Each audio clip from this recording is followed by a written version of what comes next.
Welcome back to the video. Today's February 20th, 2022, and today I'm going to be starting a new series where I go through the most fair possible districts to make in a state, at least in my opinion. Now, technically, you can consider it gerrymandering because I will be purposely putting blue districts or red districts in a certain place.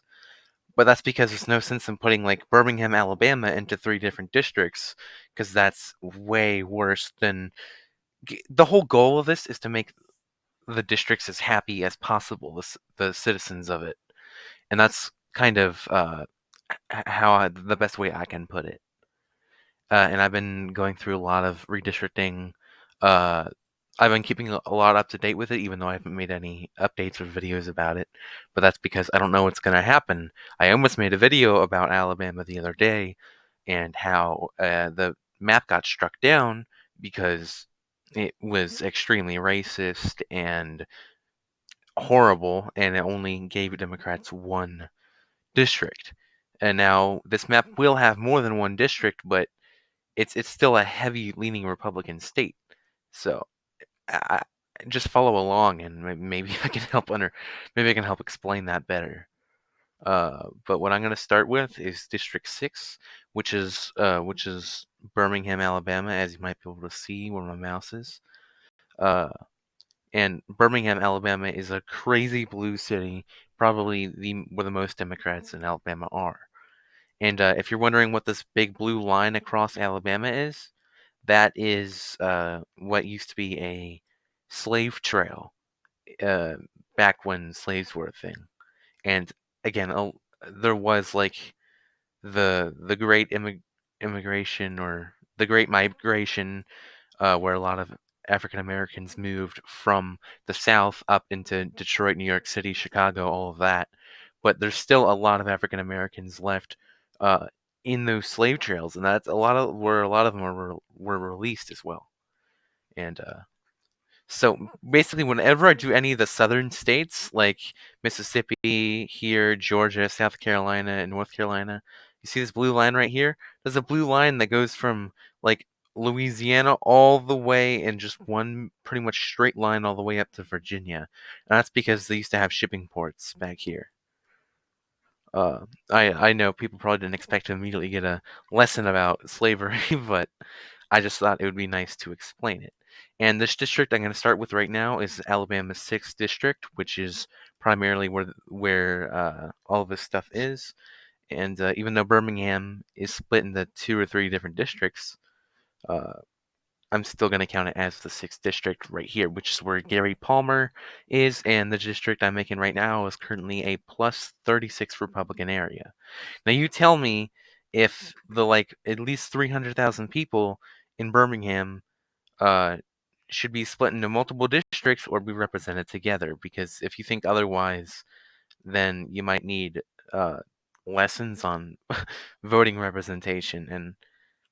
But I don't know. I might start making these videos again because I miss it, and it's election year again. And if you haven't been on this channel before, I predicted the entire 2020 election perfectly correctly. Like I got all states right.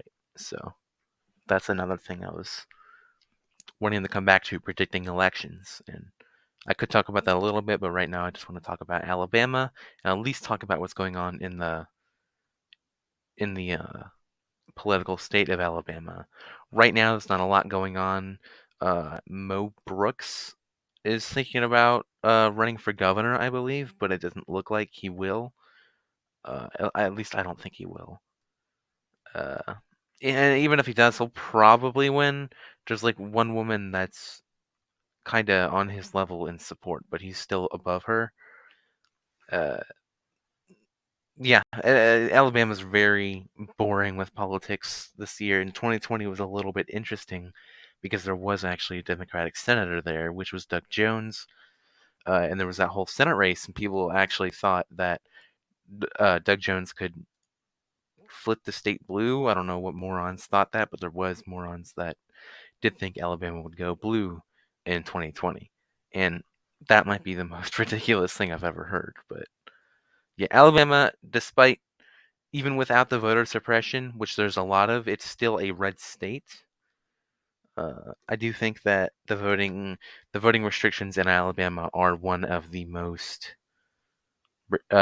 restrictive in the country, and that actually is something that goes to the Biden administration, is that they try to get this bill passed, and I'm sure everyone's heard by now because I never got to cover it, but there's news obviously, uh, and that's because the Voting Rights Act never got passed because Joe Manchin and Kyrsten Sinema uh, decided not to. And if you've been on this channel, you know I have a slight bias towards Democrats. Like, yeah, I'm on their side a little bit more, which I probably shouldn't say on an election prediction channel. Uh, but I don't know. I just don't. I don't understand their points of view on what they say. All right, so yeah, Birmingham, Alabama, 57.8% to 40.6%. That's a pretty fair district, and that's how that district should be. Primarily blue. Look at that. That's just what seems fair to me. I know most people will be like, "Oh, well, that's an extra blue district. That's stupid." But Alabama is almost 40% Democrat. That's still a lot of people that are not being represented correctly because what, it's like 13% for every district about. So that's 13% of the country that's not being 13% of the state that's not being represented correctly. And obviously, with all the other voter for suppression, it's a very misrepresented state. I do think without voter suppression, Alabama could maybe be a few points closer. It wouldn't make a big difference. I do think it has an impact, though, on some elections that they have. And with the gerrymandering in Alabama, I think it's absolutely ridiculous. And what we're gonna do right now is put in the other blue district right now, just because it's easier to do it's easier to do the maps like this. Get one party done first and the other one after. And like I said at the beginning of the video, I will purposely be putting like blue districts, like blue precincts like this into the district, and that technically is gerrymandering, but I like to call it fairymandering because it's fair. It definitely is fair because there's no sense that like 50,000 people from Tuscaloosa, I've never heard of that place, the 50,000 from Tuscaloosa should be misrepresented with all this dark red around them because they are not dark red. And that's why this little ball out here to put Tuscaloosa's inner cities in there is with this. Oh, wait, it's the 7th district? Oh, no, that is the 7th district. Okay. And the person who's in charge of this right now is Terry A. Sewell. And they are the only Democrat already in power. So this would not be a flip district I'm making right now. It's the only blue district in Alabama. And the reason that Birmingham, Alabama was not already a primarily blue district before was because it's split in with this district right here and another district up here. Oops. And another district up here and another one down there. It fits into so many districts that should be separate. And I think it's ridiculous. But yeah, what I'm going to keep doing right now is just filling this, all these little holes, and obviously there will have to be some red in this. I'm not going to only put blue districts in it because it would look horrible and unfair. And it would be. It would be. If you are a red district in the middle of this area, good luck being represented by a red district. Because if you're just a small red precinct in the middle, like I just said, that they're not going to care about you as much. They want to fit the blue. They want to divide all the blue evenly into all of the red to make it all red precincts. And if some, I actually have experimented with gerrymandering Alabama. I have gerrymandered it for both sides, a way where it can be completely safe, all districts over 20 points for the Republicans, and there's a way where Democrats can have control over the House in Alabama. They can have 4 out of the 7 seats. Very narrowly, but it would be possible. And that's because the blue precincts are everywhere, and that's at least in the middle of Alabama, and that's what makes it easier to gerrymander it for either side. Uh, and this is the one thing about Alabama that's this is gonna be the main unfair part of Alabama, right here, Mobile, Alabama, right here, because there's a lot of them seats right here. But I'm not gonna go and drag it. Actually, I might have to, depending on how many people live back here. But it doesn't look as fair doing that, and I want it to look at least a little bit fair, because right now it looks relatively fair. And up here, there's a lot, but I am gonna make this will be way more competitive than what the district is right now, which is plus 32. It's gonna be under a 20-point plus, which up here is Mo Brooks' district right now, and obviously I'm gonna be reevaluating it. Montgomery. Okay, that's the capital of Alabama. I actually, in between my last few videos, which has been a while, I have actually gone through all the capitals, and I've memorized all of the capitals in the country, and almost every country in the world. I can list 160 countries uh, at once, which took a lot of time for me to do. But I figured, we're probably going to go to war soon, so might as well know what countries are taking what sides. And I'm not joking. That's actually why I did that.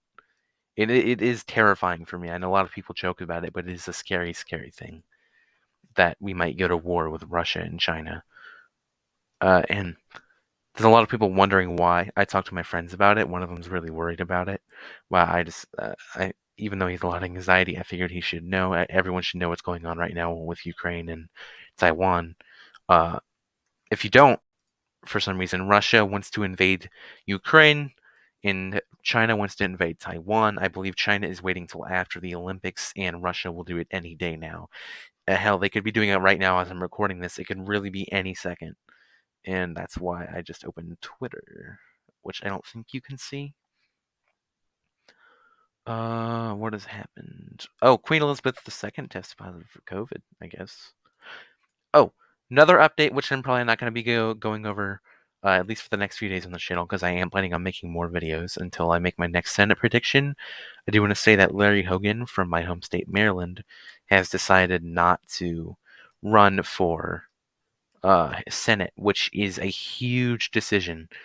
And the reason I'm guessing why is because of the pressure he's getting. Like, I don't think he wants. I don't know. I'd say he thinks he could lose that, but there was a poll taken that actually scared me a little bit because, like as I said, I associate with Democrats. There was a poll that scared me that had Larry Hogan up by 12% in in Maryland for Senate against an incumbent Democrat. That is, I mean, he does have a really high approval. He's one of the most popular governors in the whole country. But that would not be very good for Democrats at all. That would have kind of decided the majority. If Larry Hogan and Chris Sununu ran, Republicans would have won back the majority. There would be no doubt about it. And I think that it's too late now. I believe the registering is over. So those were two golden opportunities for Republicans, and that's over. And Stacey Abrams is now running for. Oh, hold on. I gotta uh, fix some of this. Okay, there we go. That would be this district. Stacey Abrams is running again. Oh, wait, hold on. 24 points. So this would actually be a more red district than it is right now. Uh, but only by 5%. It's still a plus 20 uh, district for Democrats. It is. It did just go through like half the state, but there will be a way where I can fairly fit all of this. Uh, yeah, sorry. I got to get back to Georgia, like I was talking about, because I mean it does have to do with the South at least. But Mo Brooks, Alabama's 5th district, which is all the way on northern Alabama borders, almost all of them, almost all the Alabama's north border. And this district up here right now, which is kind of like right here, and it puts in all this dark red here with all this blue. Mo Brooks has a plus 32% district, which, this is not a plus 32 Republican area. So what I'm going to be doing is fixing his district as I talk about Georgia. And like I said about Georgia, Stacey Abrams is running for governor, like she did in 2018. And she almost won that race, and it was against Brian Kemp, a moderate Republican with a good approval rating who almost lost. Now, I do think that she will lose unless David Perdue, who decided he's going to run, unless he gets that nomination, he's being endorsed by Donald Trump and Trump supporters. So if he does get that nomination, that is going to hurt Republicans way more than they think it would. I'm just gonna. I don't have to be exactly accurate. I'm trying to not make this a 50-minute video. I'm already 15 minutes in, and I mean that's typically up to half an hour is how long I want these videos to be. So, but yeah, what I was saying about Georgia is I do think Stacey Abrams will win if David Perdue is elected. If David Perdue is nominated to run for governor instead of Brian Kemp, who I assume would just run as an independent and split the Republican vote, and then Stacey Abrams would destroy that vote. Uh, if he didn't, honestly, I would just as a final goodbye, because he knows if he runs as independent, he still wouldn't win it. But I think it's funny. All right.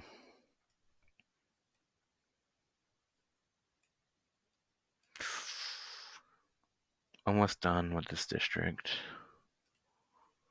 24K more people. 20K more people. 16K more people. 8K.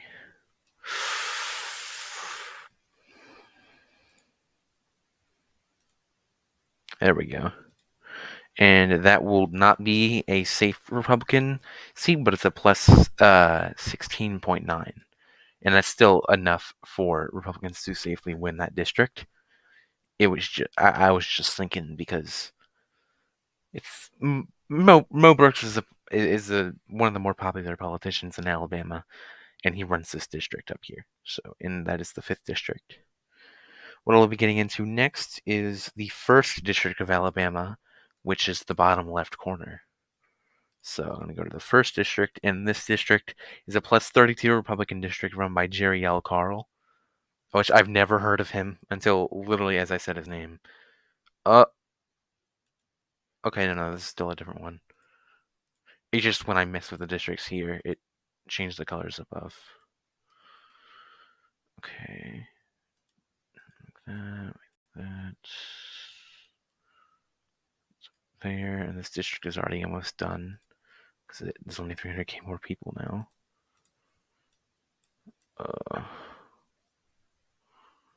50K, 30K, 23K, 18K, 15K, 9K, 2K.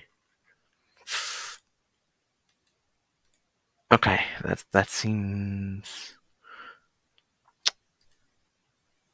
Can I get that one in? There's like no one lives in this area. Okay, here we go. Not that much of a change in population, and that looks like a pretty fair district to me. Now we're gonna go to the 2nd district, which is this area of Alabama. And this district is. I should probably explain the areas I'm putting in and why. Well, for one, why right here is because there's not even room to mix this into 2 districts, but it's also because this is one of the more lighter red areas mixed with this blue area, which makes it a bit more. It makes the people of this district more happy than they would be if they were associated with this bright side of Alabama, because it's farther more dark red than this district right here. And just so you know, the orange and this blue right here and the yellow and the red don't stand for political colors. If you see where my mouse is right now on the left, districts right now, that's just what the district color is. But if I put it on partisan lean, this still keeps 2 Democratic districts in there. And I don't know if I've mentioned it or not, but I will be putting the link to this website in the description because it is very useful and it actually has helped me learn a lot more about politics and geography and the relation. And that's one of the reasons I learned about that slave trail. So yeah, I have it on map colors right now. So yes, what I'm drawing in right now is not a blue district. It is just the color of the district, not the political lean of the district. Pretty much all of this can go into one district, right? All of it. I think, yeah, there's plenty of room. I'm gonna actually have to fit room up there. And what I'm gonna want to do, since this bottom right area was over a quarter Democrat, I'm gonna want to keep it around that.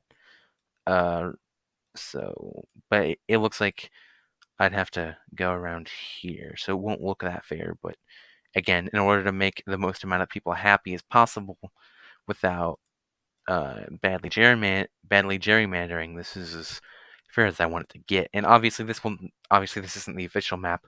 I have actually sent maps in for recommendation, and one of the ones I sent in got under consideration, but they tabled it because it was to Alabama, and it was pretty much identical to the one I'm putting in right now. It was under consideration for like 2 seconds because they tabled it immediately because they want to gerrymander it. But yeah.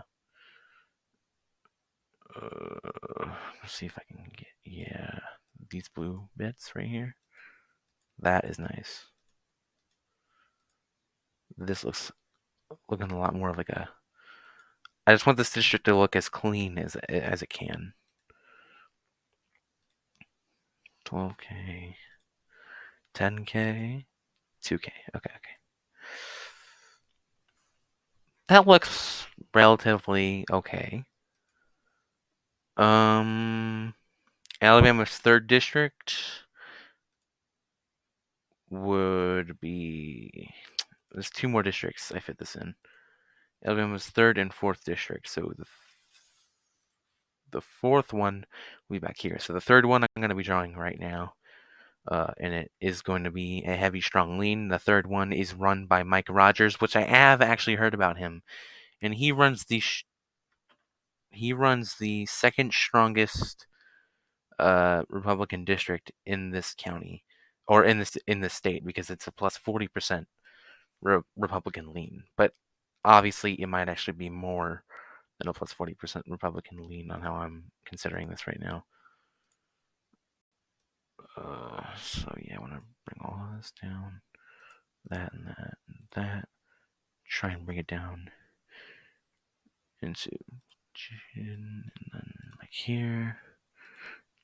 I really want this to look as fair as humanly possible, because the fairest map will never look fair for any state unless it's like a 2-state district, which a lot of people are going to be mad at me about. But the test I did on Montana, the 2nd district will be a blue district, because that keeps a lot more of the state happy. And that's really the goal with districting, is keep the voters well represented and happy. And a lot of people don't care about that. They just, because yeah, like I am close to the Democrat side, which I've mentioned multiple times. I should probably stop saying that. But I do believe where I live, it should definitely be a Republican district. It has been gerrymandered like hell. I live in Maryland, so yeah. I am represented now by Jamie Raskin, which is interesting because I live in a highly Republican area in a highly Republican part of the state. So that really gets me wondering on how I'm in there. But it's because Democrats want to get as far ahead as they can. And I'm surprised they have not taken down Maryland's map yet. Maryland's map is still standing, and I believe it's still in litigation, but it is still standing, which is very impressive, in my opinion. I have changed this plus 40 district to about a plus 48, so it hasn't really changed that much. At least not as much as I expected this district to change. I thought it was going to be a plus like 60 district. If I can, I don't know, like that. And then everything else will be the 4th district, which is run by Robert B. Adderholt, whose district is a plus 65 Republican area. And his district does kind of look like this. So I didn't really stray that far from what the Alabama map looks like. The biggest difference would probably be this last district I did, because this district goes up here, uh, like I drew, and this district is in here, and this district's right here and here. It's literally just pretty much the shape of the green one, because instead of putting around Birmingham, it before it went up here. So I actually do believe this will be even more red than 65 points for Robert Etterholt. Uh, my mouth is dry when I talk this much. I wonder if anyone's actually like listened to this whole thing. I'm really interested if anyone's actually listened to this whole thing. If you are, I would love to hear why. I'm very boring. But mostly I expect people to skip to the end, not hear my reasoning for anything, leave a dislike, and say fuck you in the comments and leave. That's what I expect. That's how my predictions go. They don't listen to any reasoning why. And I even argued with people on my Instagram, because I post my predictions on my Instagram. And I remember in 2020, someone's like, "There's no way Georgia's going to go blue. It's been red for 30 years." I'm like, "Have you seen the trends? Do you know what the last elections were looking like? Have you seen the approval of Donald Trump there? Have you seen the polls?" And they're like, "No," to all of them. They don't know why. In Georgia, it tends to be one of the more accurate states when it comes to polling, which is still why I believe Raphael Warnock will win his re-election. I don't know about John Ossoff in 2024. It depends on how Democrats do. And for the midterms, I truly do believe. For the midterms, I believe that I'm sorry. For the midterms, I believe that the only way Democrats will win 2024 is if they gain over 2 seats, which is possible but unlikely. The only way Democrats gain seats in midterms is if COVID goes drastically down and restrictions are keep lifting right now without another horrible variant like Omicron. If there's another variant like Omicron that messes up for another month, I say Democrats will probably lose their elections. But I do think that it's possible that, because COVID is dying down right now, and I've never said that myself. I've never said COVID's dying down because I knew it was going to come back. But for the past month, I haven't heard about any people getting COVID except for today, Queen Elizabeth. But it's not like it's a new variant. I haven't heard about new variants for over a month now, and that's the longest I've ever heard without a new variant coming. And that is going to be that's the second most prioritized issue. The third most is abortion, which Democrats win that demographic when it comes to election issues, and the first is the economy.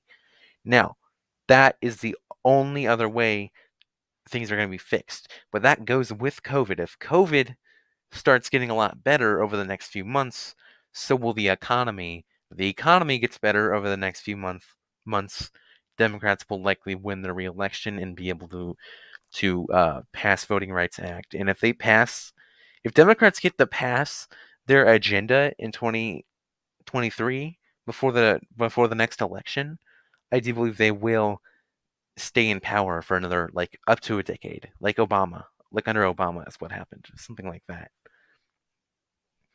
But that's not likely to happen. I think COVID is more likely to stay. Right now, it is not disappearing, but it is slowing a lot down as opposed to right before Christmas. So, I don't know. That's what a lot of people got to hope on. But if you're a Republican and you want COVID to go away, keep in mind it's not going to help your party at all. Because COVID has a very big political impact. COVID, like I said, COVID has impact on COVID voters, economy voters, a